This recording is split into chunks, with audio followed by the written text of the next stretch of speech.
nagdadasal pero marami ang nakabaro. Lumakas man ang ulan ay walang butas ng bubong. Mga plato kutsara na hindi kilala ang pupong at ang kain na simputin. Nagatas na nasa kahon at kahit na hindi pasko sa lamesa ay may among. Ang sarap sigurong manirahan sa bahay na ganyan. Sabi pa nila ay dito mo rin matatakbuhan ng tao na nagmamayari ng isang upuan. Na pag may pagkakatao'y pinag-aagawa. Kaya naman di niya pinagkakawalan. Kung makikita ko lang siya ay aking sisigawan. Subukan nyo naman tumayo at baka matanaw at baka manaw ninyo hinta kalagayan ko.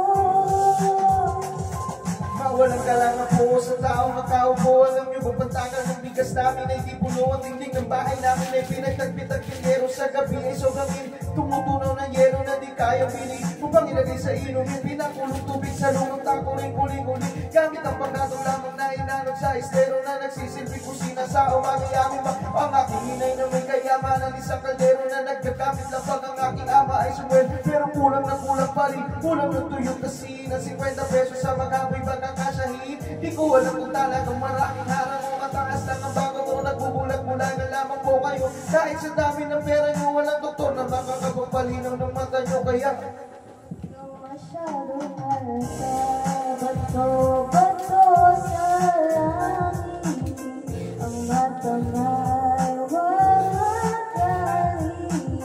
Bato-bato, bato sa langit, ang mata maana, huwag kang masyadong halata, huwag kang masyadong halata.